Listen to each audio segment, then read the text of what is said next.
सुप्रभात प्यारे बच्चों, मैं मोनिका चावला हिंदी की कक्षा में एवं अपने YouTube चैनल हिंदी ज्ञान में आप सभी का हार्दिक स्वागत करती हूँ। कक्षा 9वीं में आज हम क्षितिज का अपना गद्य खंड का चौथा अध्याय शुरू करेंगे, जिसका नाम है सांवले सपनों की याद, और इसके जो लेखक हैं वो हैं जाकिर हुसैन। सांवले सपनों की याद में एक बहुत ही खूबसूरती से ये दिखाया गया है कि एक पक्षी प्रेमी के बारे में यहाँ पर बताया गया है। ठीक है ना। तो यहाँ पर सालिम अली के बारे में बताया गया है, जो क्या थे, एक पक्षी प्रेमी थे। क्या थे वो? एक पक्षी प्रेमी थे। तो इसी के बारे में यहाँ बताया गया है और इसकी बड़ी खूबसूरती से यहाँ पर चर्चा की गई है। प्यारे बच्चों, मैं चाहती हूँ कि आप इस पाठ के सार को ध्यान पूर्वक सुने एवं पढ़े। देखिए, सुनहरे परिंदों के खूबसूरत पंखों पर सवार सांवले सपनों का एक हुजूम मौत की खामोश वादी की तरफ अग्रसर है। अग्रसर मतलब आगे बढ़ता जा रहा है। कोई रोक टोक सके कहाँ संभव है। कोई रोक टोक सके कहाँ संभव है। ये जो बात कही है लेखक जाकिर हुसैन ने सालिम अली को लेकर कही है। ठीक है ना। तो लेखक का सालिम अली से एक बहुत ही गहरा लगाव था और उन्हीं को लेकर जब उनके जीवन के अंतिम क्षण को वो देख रहा है, तो उसी को लेकर वो ये पंक्ति कह रहा है कि सुनहरे परिंदों के खूबसूरत पंखों पर सवार सांवले सपनों का एक हुजूम मौत की खामोश वादी की तरफ अग्रसर है, आगे बढ़ता जा रहा है। कोई इसे रोक टोक सके ऐसा कहाँ संभव है। इस हुजूम में आगे आगे चल रही हैं सालिम अली। लेखक क्या बता रहे हैं? इस हुजूम में आगे आगे कौन चल रहे हैं? सालिम अली। अपने कंधों पर सैलानियों होता है घुमक्कड़ की तरह अपने अंतहीन यानी कि मरने की तरफ, ठीक है, मरने की तरफ उनका जो सफर था उसका बोझ उठाए हुए। लेकिन यह सफर पिछले तमाम सफरों से भिन्न है। भीड़ भाड़ की जिंदगी और तनाव के माहौल से सालिम अली का यह आखिरी पलायन है। पलायन मतलब वो इस दुनिया से ही पलायन करने जा रहे हैं, अर्थात इस दुनिया से दूर जा रहे हैं। अब तो वो उस वन पक्षी की तरह, एक जैसे वन का जो पक्षी होता है, स्टार्टिंग में हमें वो बहुत अच्छा दिखता है, लेकिन थोड़े टाइम बाद क्या है, क्योंकि पक्षियों की जो जिंदगी होती है, उनका जिंदगी का जो समय होता है वो बहुत कम होता है। इसी तरह लेखक ने सालिम अली को भी एक पक्षी की तरह कहा है, वन के पक्षी की तरह कहा है, जो क्या हो गया, प्रकृति में ही विलीन हो रहे हैं। विलीन मतलब घुले जा रहे हैं, अर्थात प्रकृति में ही मिले जा रहे हैं, जो जिंदगी का आखिरी गीत गाने के बाद मौत की गोद में जा बसा हो।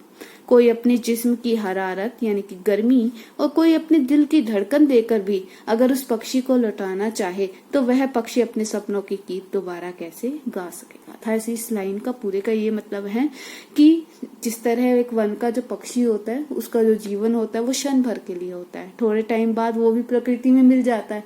इसी तरह जो है लेखक कह रहा है कि सालिम अली का भी जो जीवन है वो प्रकृति में विलीन होने जा रहा है, अर्थात प्रकृति में ही मिलने वो जा रहे हैं। ठीक है। अगर कोई भी व्यक्ति उसे अपने सालिम अली को, अगर कोई भी व्यक्ति अपने जिस्म की गर्मी दे दे, अपने दिल की धड़कन देकर भी उसे जीवित करना चाहे, तो भी उसे जीवित नहीं किया जा सकता। ठीक है ना। अब मान लीजिए आप किसी पक्षी से बहुत अधिक प्रेम करते हैं, तो अगर आप उस पक्षी को प्रेम करते हैं, अगर वो पक्षी ही प्रकृति में विलीन हो चुका है, तो आप उसे दोबारा नहीं वहां पर वापस ला सकते। मुझे नहीं लगता कोई सोए हुए पक्षी को जगाना चाहेगा। ठीक है ना। वर्षों पूर्व यानी कि वर्षों पहले खुद सालिम अली ने कहा था कि लोग पक्षियों को आदमी की नजर से देखना चाहते हैं। लोग पक्षियों को किस नजर से देखना चाहते हैं? आदमी की नजर से। यह उनकी भूल है, यह उनकी भूल है। ठीक उसी तरह जैसे जंगलों और पहाड़ों, झरनों और आबशारों होता है पानी के बहने को। आबशारों किसको कहा गया? पानी के बहने को। वो प्रकृति की नजर से नहीं, आदमी की नजर से देखने को उत्सुक रहते हैं। भला कोई आदमी अपने कानों से पक्षियों की आवाज का मधुर संगीत सुनकर अपने भीतर रोमांच का सोता फूटता महसूस कर सकता है। ठीक है। अब यहाँ पर देखो क्या कहा गया, यहाँ पर यह बताया गया है कि वर्षों पहले ही सालिम अली ने कहा था कि लोग पक्षियों को हमेशा आदमी की नजर से देखने को उत्सुक रहते हैं, कभी वो प्रकृति की दृष्टि से नहीं देखते। अगर वो प्रकृति की दृष्टि से देखते तो आज ये प्रकृति जो है हरी भरी होती, प्रकृति में हर जगह खुशहाली होती, किसी तरह की कोई बीमारी नहीं होती। अब सालिम अली को कैसी बीमारी थी? कैंसर जैसी बीमारी से वो पीड़ित थे। ठीक है ना। तो इसीलिए वो कह रहे हैं कि हमें प्रकृति को किस नजर से देखना चाहिए, एक आदमी की नजर से नहीं बल्कि प्रकृति की नजर से ही देखो। वन के जितने भी पक्षी हैं, वन में बहने वाले जितने भी झरने हैं, पानी का इवन जो पानी का बहाव भी है, अगर आप उसे भी देख रहे हो तो आदमी की नजर से नहीं, प्रकृति की नजर से देखो। ठीक है। एहसास की एक ऐसी ही उबड़ खाबड़ जमीन पर जन्मे एक मिथक का नाम है सालिम अली। ठीक है ना, एक मिथक का नाम है सालिम अली। समझ आया यहाँ तक? पता नहीं इतिहास में कब श्री कृष्ण ने वृंदावन में रासलीला रची थी और शो गोपियों को अपनी शरारतों का निशाना बनाया था। कब माखन भरे फांडे फोड़े थे और उन्होंने भांडे फोड़े थे और कब दूध छाली से अपने मुंह भरे थे। कब वाटिका में छोटे छोटे किंतु घने पेड़ों की छांव में उन्होंने विश्राम किया था। कब दिल की धड़कनों को एकदम से तेज करने वाले अंदाज में उन्होंने क्या करी थी, बंसी बजाई थी। और पता नहीं कब वृंदावन की पूरी दुनिया संगीत में हो गई थी। वृंदावन की पूरी दुनिया क्या हो गई थी, संगीत में। ठीक है। पता नहीं है सब कब हुआ था, लेकिन कोई आज भी अगर वृंदावन जाए तो नदी का सांवला पानी उसे पूरे घटनाक्रम की याद दिला देगा। हर सुबह सूरज निकलने से पहले जब पतली गलियों से उत्साह भरी भीड़ नदी की ओर बढ़ती है तो लगता है जैसे उस भीड़ को चीरकर अचानक कोई सामने आएगा और बंसी की आवाज पर सब किसी के कदम जो है वो थम जाएंगे।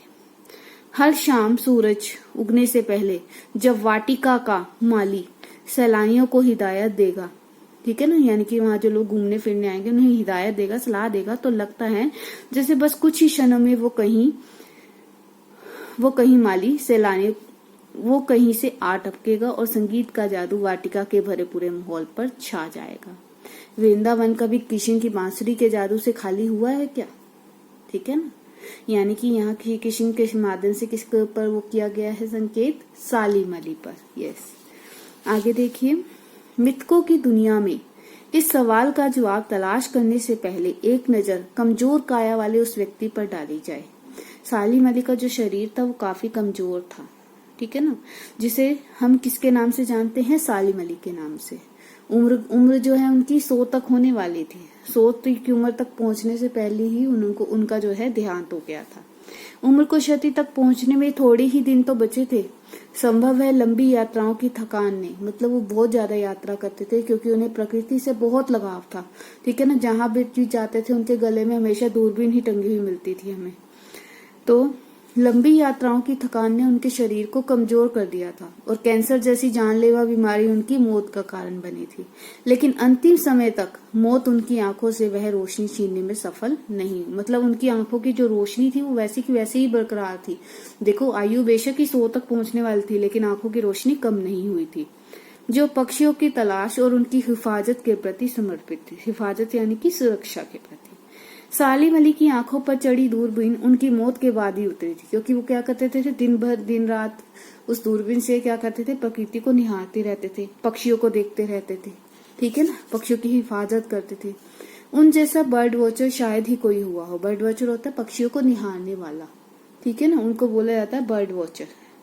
लेकिन एकांत क्षणों में, एकांत यानी कि अकेले बैठते थे जब वो, तो सालिम अली बिना दूरबीन भी देखे गए हैं। दूर क्षितिज होता है आकाश तक फैली हुई जमीन और झुके आसमान को छूने वाली उनकी नजरों में कुछ वैसा ही जादू था जो प्रकृति को अपने घेरे में बांध लेता था। सालिम अली उन लोगों में से थे जो प्रकृति के प्रभाव में आने की बजाय प्रकृति को अपने प्रभाव में लाने के कायल होते हैं। उनके लिए प्रकृति में हर तरफ एक हंसती खेलती रहस्य भरी दुनिया पसरी थी। यह दुनिया उन्होंने बड़ी मेहनत से अपने लिए गढ़ी थी। इसके गढ़ने में, ठीक है ना, इस मेहनत के गढ़ने में, मतलब यहाँ पर देखो उन्होंने क्या कहा है कि सालिम अली उन लोगों में से थे जो प्रकृति के प्रभाव में आने के बजाय प्रकृति को अपने प्रभाव में ले आते थे। उनके लिए प्रकृति में हर तरफ एक हंसती खेलती रहस्य भरी यानी कि गुप्त, ठीक है, एक तरह से छिपी हुई दुनिया पसरी थी, फैली हुई थी। यह दुनिया उन्होंने बड़ी मेहनत से अपने लिए बनाई थी, गढ़ी थी यानी कि बनाई थी।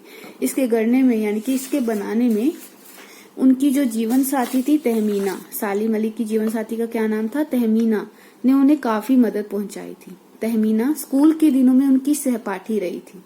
अपने लंबे रोमांचकारी जीवन में ढेर सारे अनुभवों के बाद अनुभवों के मालिक सालिम अली एक दिन क्या थे, कहाँ गए सालिम अली? केरल की साइलेंट वैली में, ठीक है ना। केरल में एक जगह है जिसका नाम है साइलेंट वैली। वहां पर उन्होंने क्या देखा, वहां पर जो है रेगिस्तानी हवाओं का झोंका जो है मंडरा रहा था, ठीक है ना। तब उन्होंने इस बारे में किससे बातचीत की थी? वहां के प्रधानमंत्री चौधरी चरण सिंह से। केरल के प्रधानमंत्री चौधरी चरण सिंह से, वे वहां के प्रधानमंत्री थे। चौधरी साहब गांव की मिट्टी पर पड़ने वाली पानी की पहली बूंद का असर जानने वाले नेता थे, ठीक है ना। कि जब गांव में पहली पानी की बूंद पड़ी थी, मिट्टी पर पड़ने वाली पानी की पहली बूंद का असर जानने वाले, कि उसका प्रभाव क्या रहा होगा उस बूंद का, देख लो। यानी कि वो कितने उस केरल से जुड़े हुए थे वहां उस जगह से, ठीक है ना। मतलब उन्हें एक पानी की बूंद तक का भी पता था कि उस पानी की बूंद ने उनके उस पे ऊपर क्या प्रभाव डाला था, पहली पानी की बूंद ने। पर्यावरण के संभावित खतरों का जो चित्र सालिम अली ने उनके सामने रखा, उसने उनकी आंखें नम कर दी थी। आज सालिम अली नहीं है, ठीक है ना। तो यहाँ पर क्या हुआ था, अब पर्यावरण के संभावित खतरों का, पर्यावरण पर कौन कौन से खतरे अब मंडरा सकते हैं, इसका चित्र जो था सालिम अली ने चौधरी चरण सिंह के सामने रखा। और मानोगे कि जब चौधरी चरण सिंह ने उनकी इन बातों को सुना तो उनकी आंखें जो है आंसुओं से भर आई थी, ठीक है ना। आज सालिम अली नहीं है और चौधरी साहब भी नहीं है। कौन बचा है जो अब सोंधी माटी पर उगी फसलों के बीच एक नए भारत की नींव रखने का संकल्प लेगा? कौन बचा है जो अब हिमालय और लद्दाख की बर्फीली जमीनों पर जीने वाले पक्षियों की वकालत करेगा, ठीक है ना। सालिम अली ने क्या किया था, अपनी आत्मकथा का नाम रखा है फॉल ऑफ अ स्पैरो, एक चिड़िया का गिरना, यानी कि एक पक्षी का गिरना, ठीक है ना। सालिम अली ने अपनी आत्मकथा का नाम लिखा था फॉल ऑफ ए स्पैरो। मुझे याद आ गया डीएच लॉरेंस की मौत के बाद लोगों ने उनकी पत्नी फ्रीडा लॉरेंस से अनुरोध किया था, प्रार्थना की थी कि वह अपने पति के बारे में कुछ लिखें। तो फ्रीडा लॉरेंस ने पता अपने पति के बारे में क्या कहा कि वह अपने पति के बारे में कुछ लिखे। तो फ्रीडा चाहती तो ढेर सारी बातें वो लिख सकती थी, ठीक है ना। ढेर सारी बात तो वो लॉरेंस के बारे में लिख सकती थी, लेकिन उसने कहा कि मेरे लिए लॉरेंस के बारे में कुछ लिखना जो है वो असंभव है। मुझे महसूस होता है कि मेरी छत पर, फ्रीडा कह रही है ऐसा, कि मेरी छत पर बैठने वाली जो गोरैया नाम की जो पक्षी है वो डीएच लॉरेंस के बारे में ढेर सारी बातें जानती है, ठीक है ना। तो वो कहती है मुझसे भी ज्यादा जानती है वो सचमुच इतना खुला और सादा दिल आदमी था। मुमकिन है लॉरेंस मेरी रगों में, मेरी हड्डियों में समाया हो, लेकिन मेरे लिए कितना कठिन है उसके बारे में अपने अनुभवों को शब्दों का जामा पहनाना, ठीक है ना। अपने अनुभवों को किसका रूप देना? शब्दों का रूप देना। मुझे यकीन है मेरी छत पर बैठने वाली गोरैया उसके बारे में और हम दोनों के ही बारे में मुझसे ज्यादा जानकारी रखती है। जटिल प्राणियों के लिए सालिम अली हमेशा ही एक पहेली बने रहेंगे। बचपन के दिनों में क्या हुआ था, सालिम अली की एयरगन से एक पक्षी घायल होकर गिर गई थी, ठीक है ना। नीले कंठ की वह गोरैया थी, क्या कौन सा गला उसका कैसा था? नीले कंठ की वह गोरैया सारी जिंदगी उन्हें खोज के नए नए रास्तों की तरफ ले जाती रही। मतलब जब उनकी एयरगन से तो वो घायल हुई थी, सालिम अली की एयरगन से, तो सालिम अली को काफी दुख पहुंचा था। तभी से उनका जो पक्षियों के प्रति जो रवैया है वो काफी बदल गया। वो प्रकृति को हमेशा हरा भरा साफ सुथरा, वहां के जो पक्षियों की जो है हमेशा ही हिफाजत करते रहते थे, ठीक है ना। इसी से उनकी जिंदगी में बदलाव आया था जब उनकी एयरगन से नीलकंठ वाली को जो गौरैया है घायल हुई थी। जिंदगी की ऊंचाइयों में उनका विश्वास एक क्षण के लिए कभी भी डिगा नहीं यानी कि कम नहीं हुआ। वो लॉरेंस की तरह नैसर्गिक होते हैं, स्वाभाविक जिंदगी का प्रतिरूप बन गए थे। कि असल जिंदगी कैसी है, हमारी जो जिंदगी है वो कैसी है, स्वाभाविक तौर पर कैसी है, ठीक है ना। तो इस तरह उन्होंने, वो जो थे सालिम अली, लॉरेंस की तरह स्वाभाविक जिंदगी का एक प्रतिरूप बनकर रह गए थे। सालिम अली प्रकृति की दुनिया में एक टापू बनने के बजाय, टापू क्या होता है? पर्वत का एक छोटा सा हिस्सा, ठीक है ना, पर्वत का एक छोटा सा टुकड़ा या हिस्सा, ठीक है ना। अब आप देखते होंगे अक्सर समुद्रों में ये टापू पाए जाते हैं। मतलब पर्वत का एक टुकड़ा जो होता है, पहाड़ों का जो एक टुकड़ा होता है, वो अक्सर जो पाया जाता है उसमें, ठीक है ना, समुद्र में। अथाह सागर बनकर उभरे थे। अथाह होता है विशाल, मतलब एक टापू बनकर नहीं उभरे थे, क्या बनकर उभरे थे? एक विशाल सागर बनकर उभरे थे। मतलब उनका दिल, हृदय ही इतना विशाल था। जो लोग उनके भ्रमणशील स्वभाव और उनकी यायावरी से परिचित हैं, ठीक है ना, जो लोग उनके भ्रमणशील स्वभाव और उनकी यायावरी से परिचित हैं, उन्हें महसूस होता है कि वो आज भी पक्षियों के सुराग में ही निकले हैं और बस अभी गले में लंबी दूरबीन लटकाए अपने खोजपूर्ण नतीजों के साथ लौट आएंगे।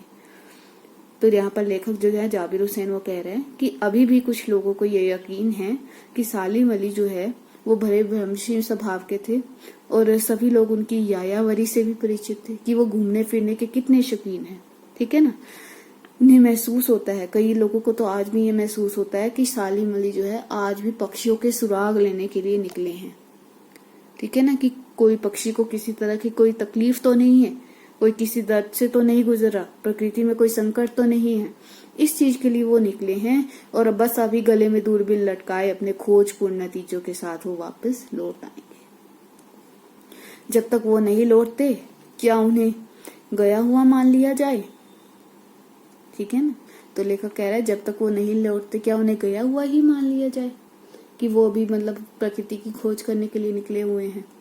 मेरी आंखें नम हैं सालिम अली तुम लौटोगे ना, ठीक है। मतलब लोगों के दिलों में आज भी सालिम अली जो है वो जीवित हैं। वो यही मान रहे हैं कि सालिम अली जो है दूरबीन लटकाकर, अभी अपने गले में दूरबीन लटकाकर यहाँ पर वापस लौट आएंगे, ठीक है। आशा करती हूँ बेटा आपको ये पाठ का सार जो है अच्छी तरह से समझ में आया होगा, ठीक है। और इसके क्वेश्चन आंसर भी हम कल ही पर कर ले, मतलब क्वेश्चन आंसर की भी मैं आपको PDF भेज दूंगी और आप उन क्वेश्चन आंसर को अपनी नोटबुक में राइट करिएगा। धन्यवाद।